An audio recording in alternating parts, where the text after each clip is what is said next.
How you doing? What's up, man? Doing well. My name's Glenn. Look who that is. Look who that is. The guy who just called me. So far, I've been, opposed to everything that all the dudes have said. Now we got Glenn here. I think we're still on the same topic, right? Body count. Let's see what Glenn does. Look at Glenn get up there. He just like sauntered over and everyone else parted like the Red Sea. He's like, I'll fuck you up. I'll fuck you up. I'm Glenn Lawrence. Lou sends in $10, says, okay. Thank you, Lou. Yeah, Glenn did sort of part the other panelists like, step up, bitch. How you doing? What's up, man? Doing well. My name's Glenn. Nice to meet you.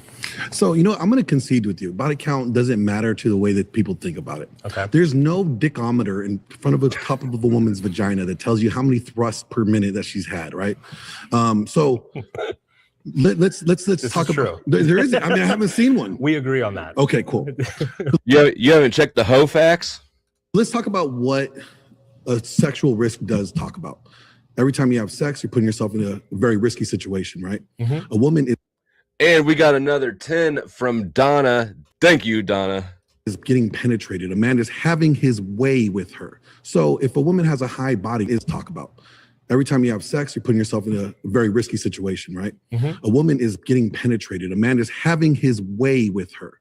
Or she's having her way with him. Let's not forget, girls be kind of rapey out here. So if a woman has a high body count, it thank you, life. Does speak to the level of risk that she's willing to put herself in. And that could be questionable to be like, oh, but she's willing to put herself in risky situations like this. What other risky situations that she might be able to put our relationship in? Risk tolerance is not necessarily a bad thing, right? It depends on who you are and what you want. If you are a low risk person, if you're risk intolerant, you probably want a partner who is a little bit more risk tolerant, right? So risk tolerance isn't a bad thing. If this is a behavior pattern, that's where I would say body count matters. Most of the people are talking about, well, whether their body count matters because like they want to make sure she's pair bondable, whatever. Right. A virgin will cheat on you just as quick as a woman that had 1,000 bodies. I'm with you there. 100% true. But when it comes to the behavior pattern, the characteristics, that speaks more to why body count could matter and should be factored in the decision. If you're going to be willing to take risks, I'm not trying to take some of these risks with you.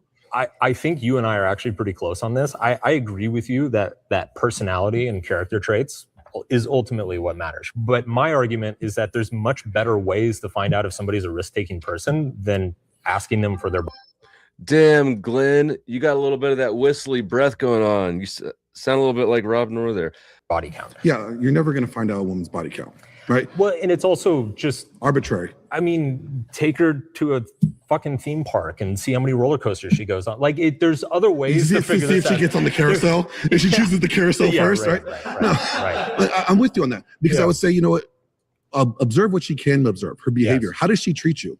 Does she treat you better than anyone else has ever tried? 100% agree with you. My point, though, and this is where body count is, I think, a bad proxy for what you're talking about, is that people are complicated, man. Yeah. People change, people grow, people go through phases. Like some people have like fucked up histories and backgrounds. Yeah. I was a fucking mess when I was young. I racked up a huge body count. Now I'm in a very happy marriage. Body count is a weak data source. Oh yeah, I would say that and in the grand scheme of things, but not in a micro correlative, factor. Now, let's be honest. Like most of the reason why people are saying the body count matters is because they don't have sex enough. They're actually they're more concerned about being her best. And Dr. Orion Teaban on my own podcast said that being her best is more important than being her first. Yes. Because her first could be this guy who's like 6'3", tall. He might be a pro ball player. Yeah. Hey man, I'm glad you got in there before he did, Glenn. And you want her to be following up after that one body count? So probably not. The body count obsession is men's insecurities being projected onto the woman. I agree with you, but correct. The fact that it does matter when you're and you could that just because that dude's athletic does not mean that he's necessarily a good fuck. So my thought on that would be, yes, you could definitely fuck better than him. At least I think I could. I can probably fuck better than all of these guys and all of you. Basically better than everybody. Factoring in risky behavior, that's more important. All right, we got a pause there. You've been voted out by the majority. Cheers, man.